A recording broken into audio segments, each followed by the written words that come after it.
Hello, this is Tarregor. This video is a Twitch stream that was not edited, so it's gonna look like a Twitch stream. Welcome to my vision of World of Warcraft Classic Plus. The design direction of my vision of Classic Plus is substantially different from that of retail WoW, Circus Shadowlands, and new private servers, Vanilla Plus and Turtle WoW. This is partially because it aims to fix Vanilla WoW's many problems first, flesh out and polish its already there second, and add new content third. This is part of a playlist of videos. Check this video's description for a link to the playlist. The document is displayed as my vision of WoW Classic Plus, and the document's version number is 1.5.16. That's one version later than the last video. All versions to the document are based upon patch 1.12.2 of World of Warcraft. Every video is based upon patch 1.12.2, the one before the Burning Crusade patch. If you just want to know about the general design direction of my vision of Classic Plus, before you otherwise look into this, then watch the introduction video in this playlist, or view the document yourself and look at the list of major features. The link to the document is in my channel's About page. That and I do not have a team of people, or however, working with me to make an actual private server out of this. This is all pure design thus far, and it ain't done yet. Now first off, as I had covered in other videos in this playlist, it is important to know this stuff before I go in depth about hunters. The changes to hunters in this Classic Plus stuff. First off, as I went over in other videos already, all items in the entire game that had an item level above 65 were squished down to an item level of 65, including legendaries that are still better than epics. And all raids harder than Upper Blackrock Spire, excluding world bosses, were turned into 40-mans, including Zolgorb and 1820. And they'll all exclusively drop item level 65 epic items with a tiny chance for select items that are required for the legendary weapon quest chains. So there's only going to be one tier raids, and it's going to be hard. And on a related note, world bosses drop item level 63 epics now. Only item level 63 epics. Note also that the PvP ranking system is being replaced with a new one, and that all rank-based PvP rewards are being nerfed at item level 65, so there will be more rewards. So rank 14 players can wear PvP epics in every slot by their shirt, and not just in several equipment slots like a vanilla. And then rank 15 players will get access to the level 71 epic weapon to emulate beating the legendary weapon. And then epic battleground awards are being nerfed at level 63. So the PvP epics are actually going to fucking mean something, and not just mean that you stood in line waiting to get rank 14, as well as dumping a ton of time into the game. Anyway, it's also known that world buffs are massively nerfed, and buff stacking in general is heavily revised as well. All that said, every class will have far less gear and buffs to scale with than they had in vanilla, so keep all that in mind while you watch this video. Know also that resistance skills that you can teach your pets will have their effects doubled, though I will be going over that in the next video about hunter pets. This is about hunters, not their pets. The next video is about their pets. Though this video is going to go over their Beast Mastery talents, but not Hunter Pets, because Hunter Pets is section 7.1a. It's a whole entire another section. Anyway, the resistance skills that pets get are going to have their effects doubled, but they'll also cost double or more training points. And on top of that, a rank 5 of each resistance skill will be added for the level 60 pets for a cost of 200 training points, granting your pet 315 to the specified resistance. This will make it much easier for your pets to survive in raids, so I'm probably still going to have to do more than that if I want hunter pets, and on a related note, warlock demons to survive in raids, BM/Steamboat or not. I am particularly hesitant to make them just take less AoE damage because of the thematic implications of it, though I might just end up having to do it. Anyways, time will tell. So, the actual changes to hunters. First off, the agenda. Not the execution, but what I want to do. So what I generally want to do to hunters. I want to nerf hunter mob tagging so that hunters are not the indisputable kings of mob tagging. I want to make every species of pet be worth something, whether for PvE, or PvP, covered in the next section, which will be in the next video.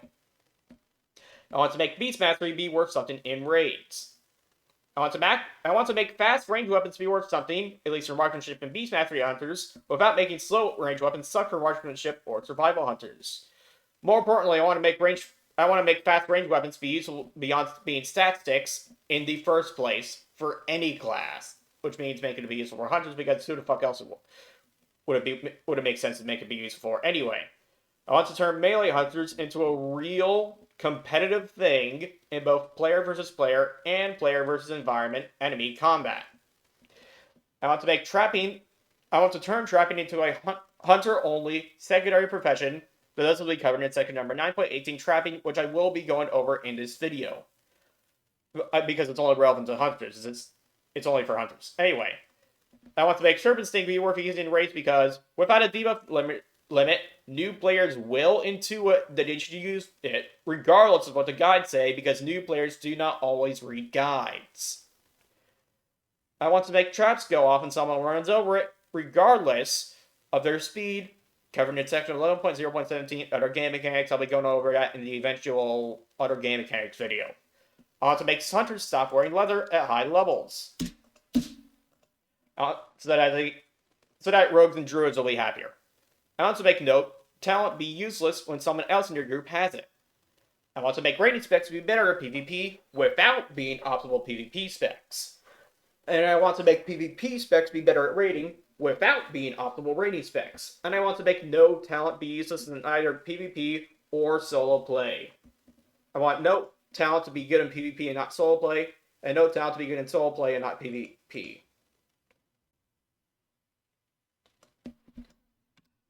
Or rating. I also want no talent to be useless or rating. Wait, actually, forget that part. I just remembered why I didn't write that there. Anyway, now general hunter changes. First off, an important design note. Hunters of aim shot, so most of them, desire a range weapon that is as close as possible to 1.5, 2, or 3.0 speed, that they're all passive haste/slows. Do also note that attack speed haste/slows are changed to all stack multiplicatively with each other, as mentioned in section number 11.0.17, other game mechanics. Below is a list of all passive attack speed modifiers for ranged weapons circa yesterday when I updated the design document. Quiver/ammo pouch, plus 15% haste, of course. Attack speed gloves, plus 1% haste, and now also 1 attack power. Deadly aim enchant to gloves, minus 10% haste, but also plus 7 range crit and plus 13 range attack power. Powerful shots enchant to bracers, minus 5% speed, range attack speed, and plus 4% range crit and 7 range attack power. Biznick's new 256x137 easy aim scope, plus 2% range haste and 3 range attack power. Brutality to ranged weapon enchant, enchanted by enchanters of course, minus 10% range attack speed and plus 8% range crit and plus 3% ranged attack power. Lemur of Rapidity, which by the way can only go on heads now, it no longer works for legs, plus 1% haste and plus 3 attack power. 1.7 speed weapons just need a quiver/ammo pouch in order to nigh optimally get 4 auto shots in per aim shot. 2.3 speed weapons just need a quiver/ammo pouch to optimally get in 3 auto shots per aim shot.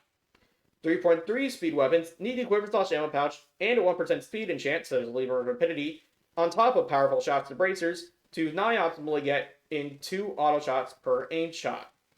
For weapons of other base attack speeds, use various combinations of the above enchants to make them work out well.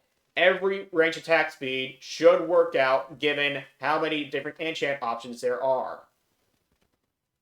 Trapping will be turned into a secondary profession that can be only learned by hunters. As such, their traps must be crafted and be in their bags before they may be used. Trapping involves both crafting and setting traps. See section number 9.18, trapping, for more details and all other trap changes. This will go towards fleshing out the class. 9.18. What? Oh, I forgot the colon. So, trapping. This is now a hunter's secondary profession. This also adds a minor gold sink to boot by making you have to craft them and buy the reagents from trapping reagent vendors. Anyway, general trapping changes. Explosive trap. First off, explosive trap will be renamed to combustive trap, so that I am not thematically obliged to change explosive trap to deal part physical damage and part fire damage if it's initial damage. So that I am not thematically obliged to. Hunters may no longer learn to set combustive traps, freezing traps, frost traps, or immolation traps Nor can they learn to use flare. Instead, they may learn a trap crafting secondary profession called trapping from the hunter trader, who can teach them schematics for combustive, freezing, frost, immolation traps, flares, and practice traps that rogues need to train your trap disarming skill. More on that in the eventual rogues video. Also, since traps have to be crafted before you can use them, they occupy bag space and you may only carry a limited amount of them. Do note that engineering bags, a new kind of bag, can contain traps. Also, players still cannot be disarmed.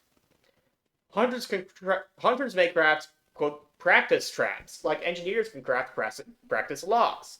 These traps do nothing but despawn when triggered, and they require one trap disarming skill to disarm, and it's very easy to spot, but like other traps, only hunters can lay them down. And unlike other traps, these can skill players who are friendly to each trapper. So if you're a hunter, rogues might want to make friends with you because there are not any NPCs below level 16 that lay traps for them to disarm. Your maximum possible trapping skill will always be equal to 5 times your character level. There will not be apprentice trapping, journeyman trapping, expert trapping, or artisan trapping. Just quotation mark trapping quotation mark. 1 to 300 from the one secondary profession, which is only for hunters. Next to all hunter trainers, a trap regan vendor will be present, whose prices for trap regans are similar to those of the rogue's poison regans. The regans used in hunter traps are not crafted by players. If they were, then that would make hunters feel pigeonholed into being an engineer or alchemist, which I do not want to do. Or even worse, both. Furthermore, most regan vendors who sell rogue poison regans, but not being labeled as poison supplies, however, in addition to other items or not, in addition to them selling other items or not, they'll also sell hunter trap regans. Hunter traps are not buy now pickup items. They all stack to 20, and they may be traded to other players. Your trapping skill will still need to be high enough to set such a trap before you may set the trap. However, to craft the trap before you may set such a trap. However, if your skill is not high enough to set up a trap or use a flare, then you simply will not set up a trap or use a flare when you're doing an attempt to do so. The trapping skill will only be increased by crafting traps and not by setting them. Don't try buying somebody else's. Well, I'm not sure why you do that. Anyway, how concealed the trapping doors is based upon your trapping skill at the time of setting the relevant trap. At trapping skill equals character. At 300 trapping skill, your traps will be as hard to spot as they were at level 60 in vanilla. And before that, they'll be easier to spot based on how much lower your trapping skill is than 5 times your character level. The trapping skill that is required to learn, craft, and give a trap will always be the same. All trapping skill requirements and skills shall be as follows for each rank of each trap. Practice traps. Orange at 1, yellow at 70, green at 90, gray at 120. Immolation trap 1. Orange at 105, yellow at 115, green at 135, gray at 165. Freezing trap 1. Orange at 115, yellow at 125, skill green at 145, gray at 175. Notably, freezing traps are learnable 2 levels earlier than in, actually that part's just a relation to the professional, that part's just in relation to the professional level restricted variables that I'm going to go over in a different video, so don't forget I said that part. So yeah, you can read these if you want. Just slowly scroll through them. And that's all the trapping changes. Now, back to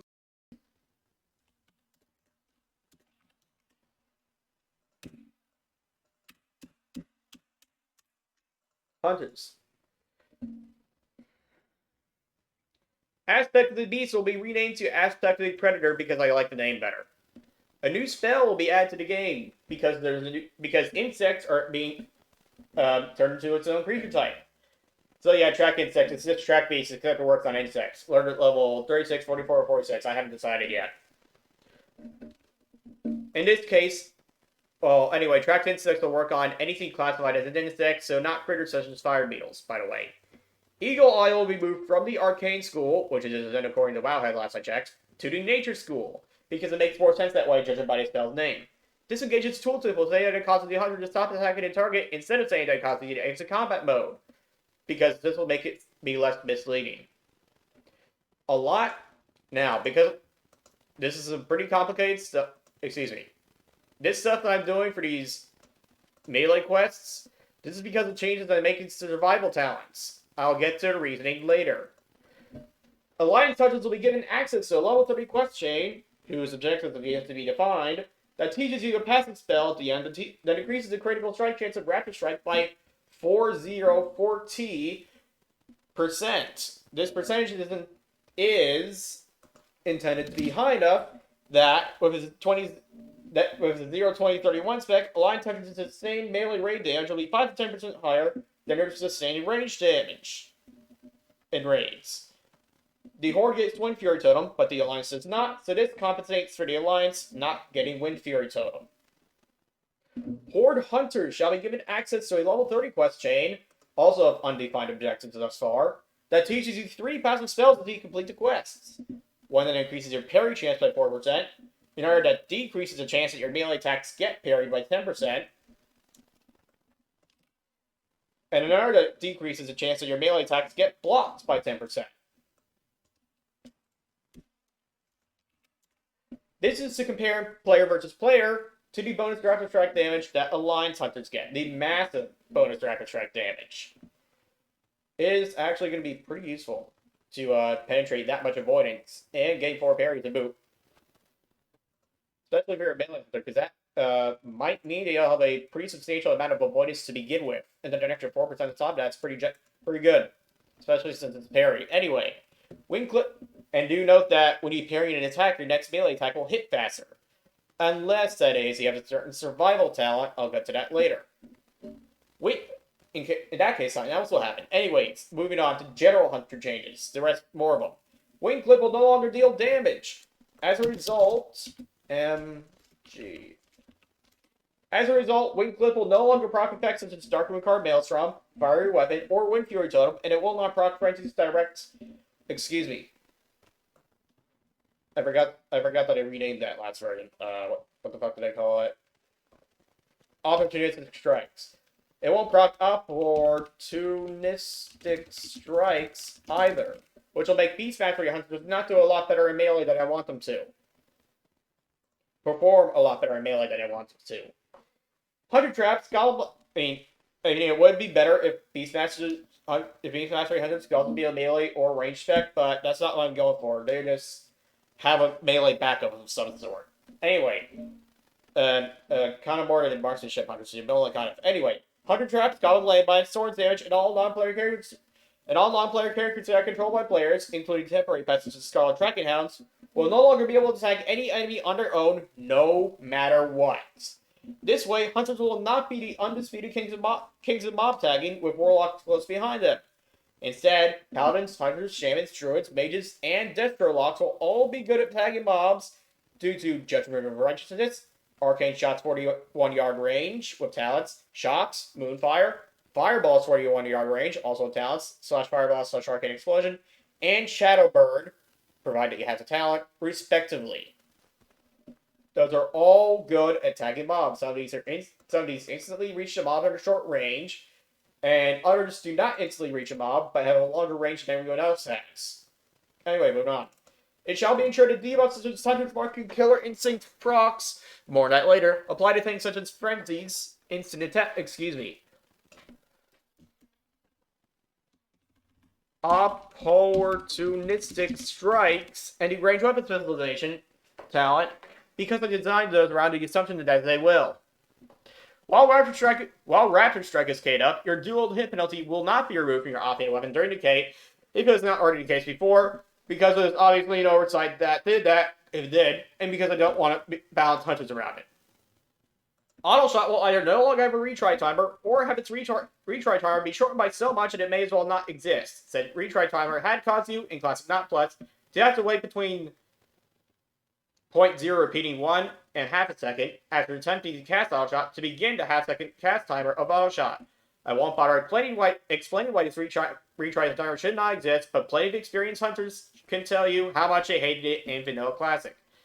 By the way, speaking of range attack speeds, when I went over hunter range attack speeds yesterday when I was updating a design document, I did actually not remember to account for multi-shot, but that shouldn't be too much. That's probably not going to be too much of a problem. I can just revise it again anyway. Anyways, moving on. Using multi-shot's damage will be changed as such. It'll deal from 85 to 115% of completely normalized weapon damage, plus Y, whereas Y is its flat damage bonus from vanilla.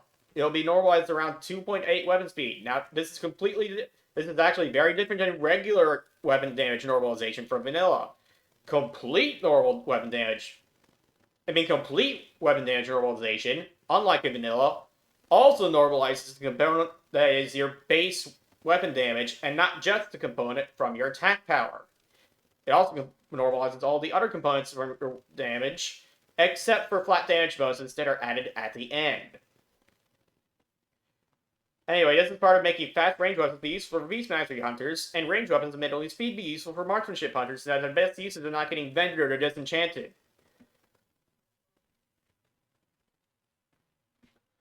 Or being a stat stick for a different class. For being stat sticks for different classes. Using an auto attack, rapid strike, or devil strike, a new ability, will put your the new survival hunters I want to point out. Yes. Using an auto attack, rapid strike, or double strike will put your range swing timer on its otherwise normal cooldown. Quotation mark, swing, quotation mark. But not vice versa.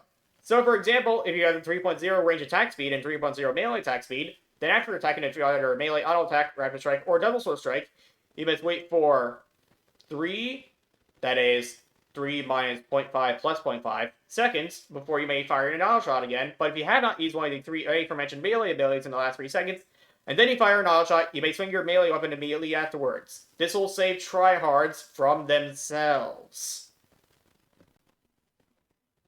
And if you want to know how it's going to save tryhards from themselves, well, I kind of already explained it.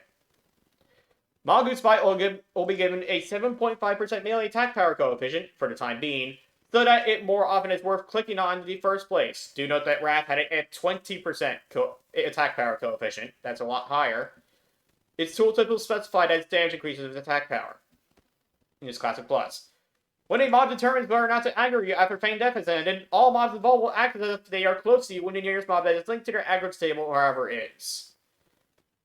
All mobs that are involved are going to act like they're that close to you. It's close to the nearest mob that's around you. This will prevent many exploits, among them being Feigning Death to separate Princess Moria Bronzebeard from the Emperor and being able to aggro the Princess without the Emperor. And being able to aggro the Princess without the Emperor. Tranquilizing Shot will also reduce the target's rage by 10, if applicable, because it makes sense. It's a fucking tranquilizer. However, it'll also no longer work on mechanicals, because that also makes sense. A spell will be added to the Hunter's spellbook at character creation that reads as such. Quotation mark. Your techniques take advantage of wearing leather armor. Your damage dealt will be decreased by 2.5% for each piece of leather or mail that is not worn when your level is high enough that you can realistically equip leather or mail in all the relevant equipment slots. Beginning at level 50, you'll instead get penalized for not wearing mail. Current penalty minus X%. This is hopefully going to be 0, because hopefully you're going to be wearing all leather, or later on, all mail. Anyway, from levels 1 through 19, there shall be no penalties incurred by this talent, period. From levels 20 and 29, you shall be penalized for wearing cloth or no. Chests, bracers, gloves, belts, pants, or boots. From levels 30 to 39, you shall be penalized for wearing cloth or no. Shoulders, chests, bracers, gloves, belts, pants, or boots. From levels 40 to 49, you shall be penalized for wearing cloth or no. Helms, shoulders, chests, bracers, gloves, belts, pants, or boots. And for levels 50 to 60, you shall be penalized for wearing leather, cloth, or no. Helms, shoulders, chests, bracers, gloves, belts, pants, or boots.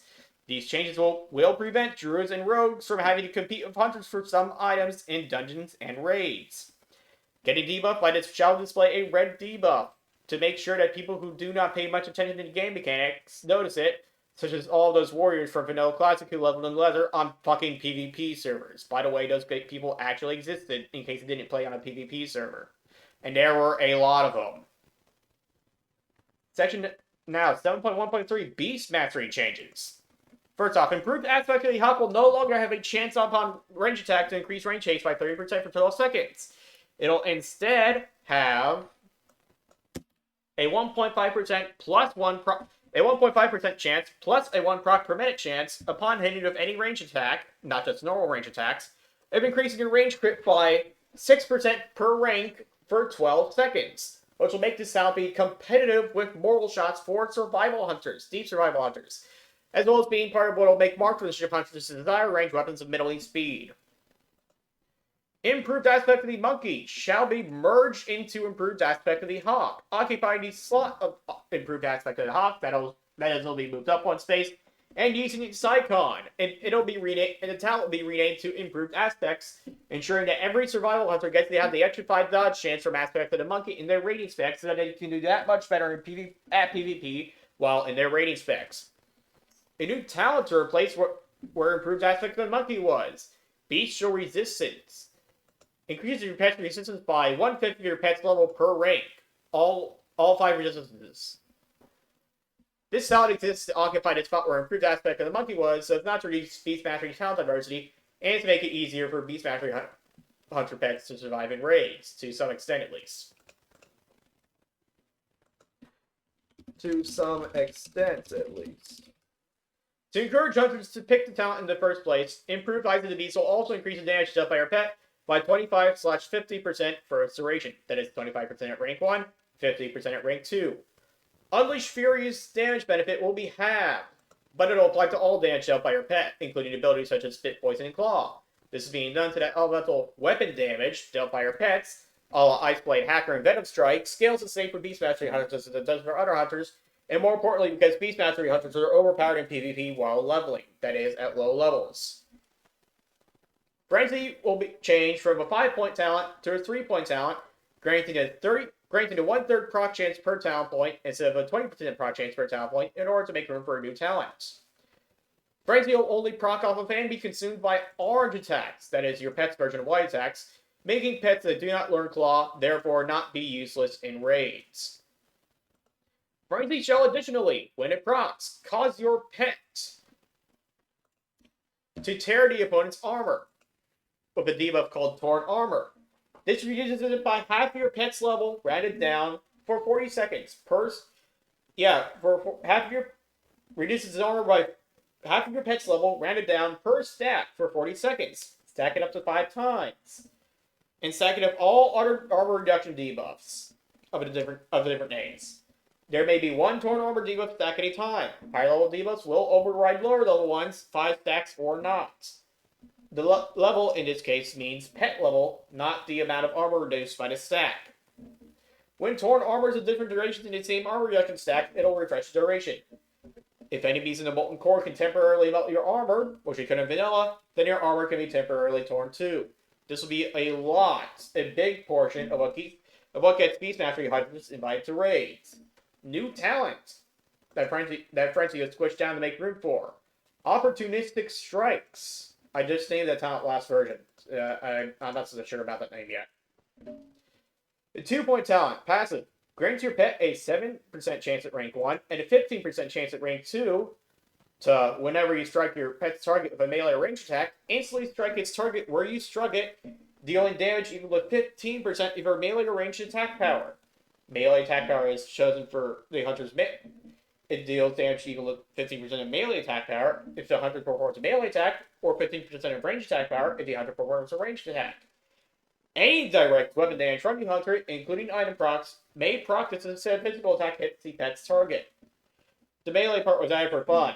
It does not mean that Beast Mastery hunters will deal decent melee damage, even granted the above note. But it does mean that they will be more likely to survive if they are forced into melee range. Obviously, your pet will have to be in melee range of the hunter's target and be attacking the hunter's target for the talent's procs to go off.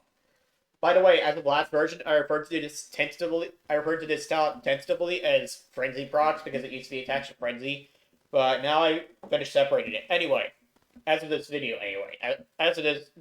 recording this video, during the recording, I finished separating it. Anyway, yeah.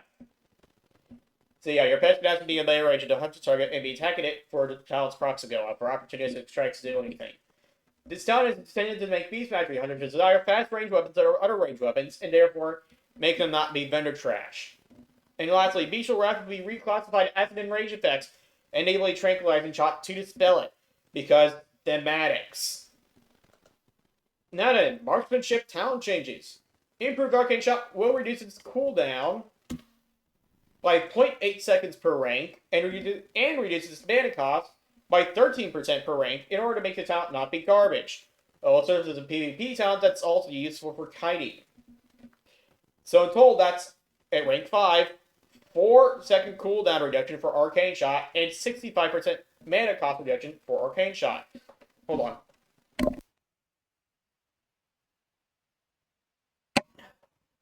Improved Serpent Sting shall be a 2-point talent, lowering the mana cost of Serpent Sting by 50% at rank 1 and 100% at rank 2, instead of increasing its damage by 2% per rank. This shall make Serpent Sting actually be worth using in raids, which is necessary because new players will intuit that they ought to be using Serpent Sting for general damage dealing, including in raids, especially now that there's a shared debuff limit of 255 shared with buffs. So basically no limit. There's also some fairly complicated talent tree stuff involved in this change.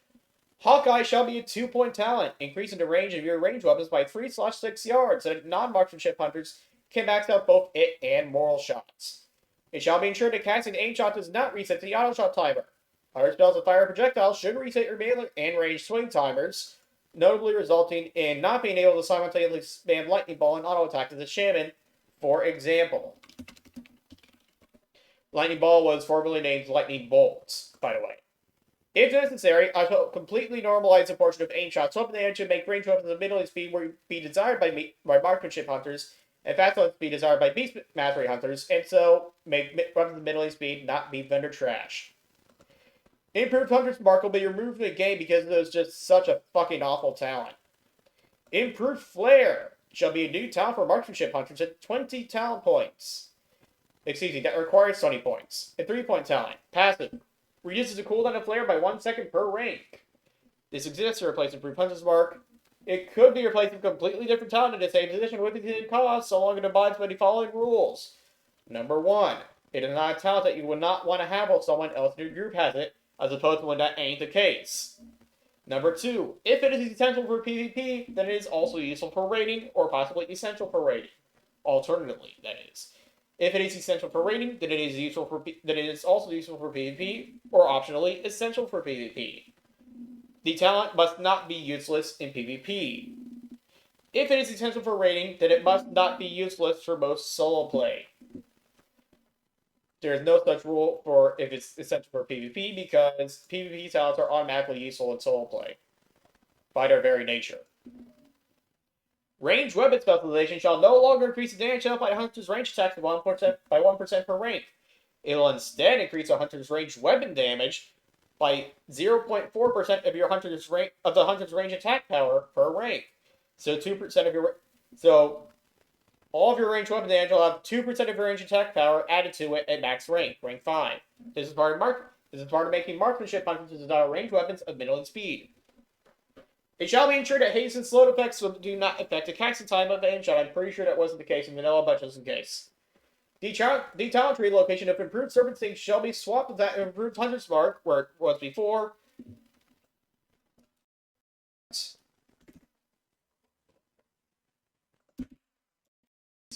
The talent tree location of Improved Serpent Sting will be swapped with that of Improved Hunter's Mark. That Improved Serpent Sting, which is changed to be essential for all hunter specs, is more accessible. And because some talent tree stuff that's pretty hard to explain. Try making a mock-up of the new version of the talent trees and experiment with info if you want to know more. I do not feel like going through the effort of doing that just for this video. I already went over it when I was rearranging the talents, and then I just deleted the fucking thing for some reason. The diagram of their talent locations, that is. I have not changed their talent location since, by the way. Improved Scorpion Sting shall be removed from the game because it was just so fucking awful. In its place shall be a new talent, Improved Rapid Fire. A 5-point talent that requires 15 points in marksmanship talents to obtain. Passive. Reduces the cooldown of Rapid Fire by 12% per rank. That's 60% at level 5. This talent could be replaced.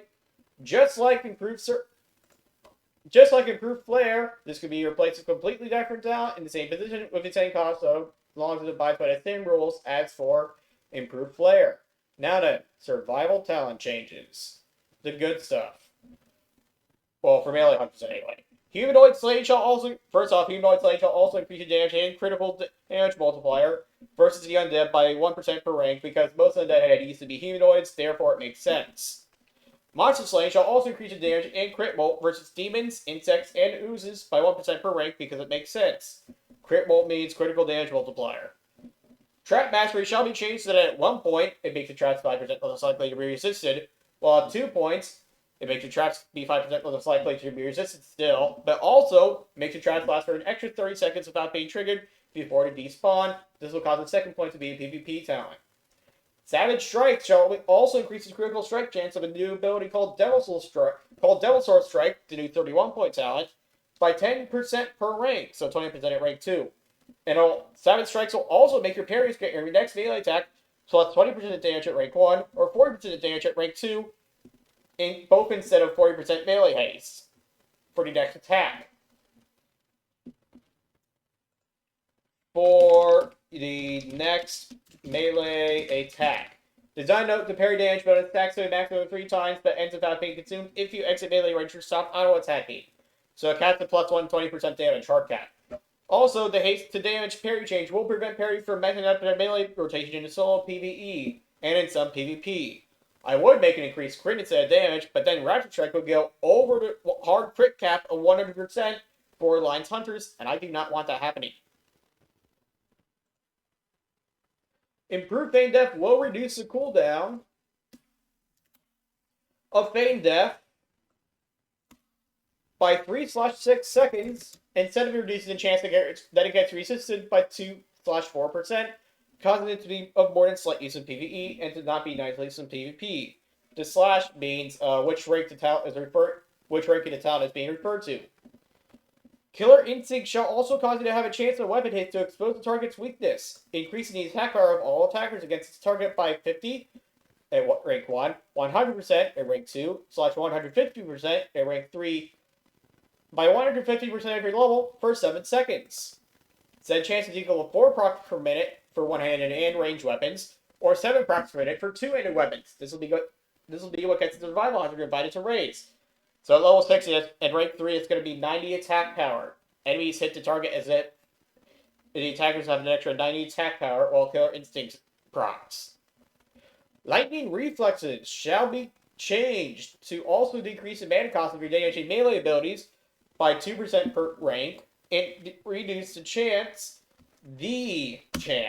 their attacks are dodged by 0.4% per rank, and the talent will be renamed to Survival Instincts. This shall make Survival Hunters expand, if I recall correctly, about as much mana as Hunter Hunters do, and the dodge chance penetration, so to speak, means that Double Sword Strike's bleed does not have to hit as hard.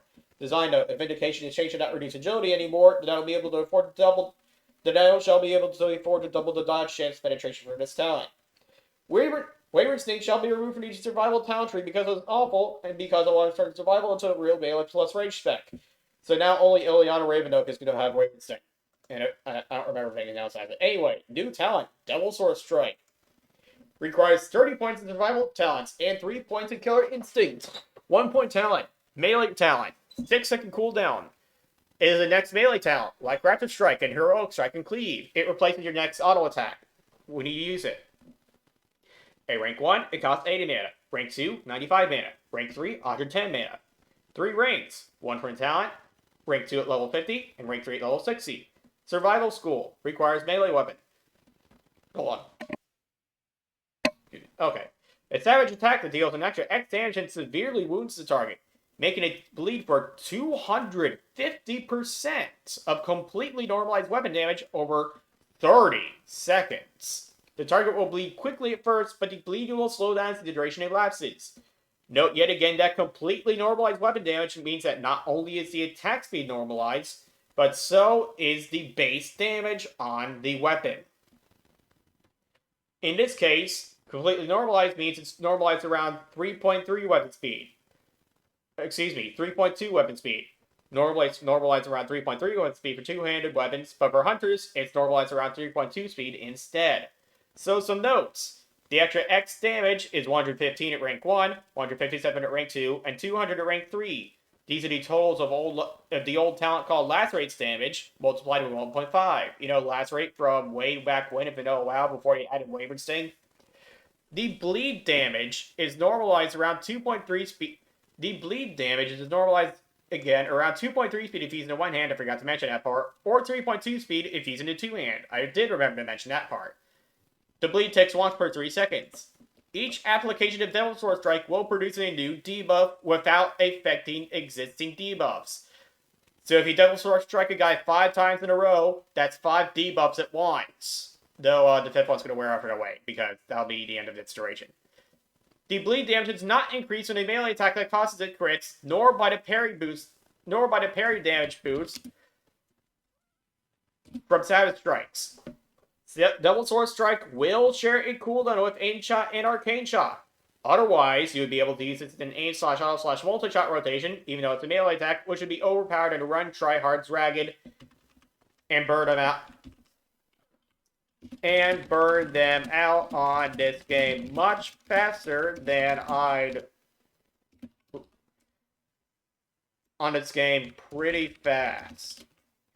Which is a bad thing, it would make them be subscribed for less time to the game. The mana costs are based on old last rate spell ranks. Are already. All plus 15 to make them be more expensive than Rapid Strike, since the name suggests that the spell is an upgrade to Rapid Strike, which it kind of is. And thus, Devil Sword Strike ought to be more expensive than Rapid Strike, so it is. K Devil Sword Strike while dueling will not negate your off-end weapons dual hit penalty. The bleed damage schedule is as such. The first tick deals 10/55 of total bleed damage. The second tick, 9/55. The third tick, 8/55. The fourth tick, 7/55. And so on until the final tick, the 10th one, deals 1/55 of total bleed damage. From the dot. The bleed exists in the place of direct damage and has such a long duration in order to prevent the ability from being too bursty in PvP and to hit so hard because it has to hit so hard in order to make 5/15/31 and 0/20/31 hunters deal 5 to 10% more damage in melee than at range. If it didn't hit at least that much harder, then why even get in melee range and rage to begin with? This shall be placed where a Raven Sting was in each talent tree. This serves the main things that turn survival into a melee plus range spec. And not just a range spec with a tiny bit of melee. A bit of backup melee. Instead it's a melee plus range spec proper. The range part comes from Aim Shot, so you can just off-spec into Beast Mastery instead of Marksmanship and just be a melee spec with range backup if you wanted, instead of a 5/15/31 or 0/20/31 hunter. And that's it for hunter changes, excluding their pets. The next hunter pets will be in the next video. Thanks for watching.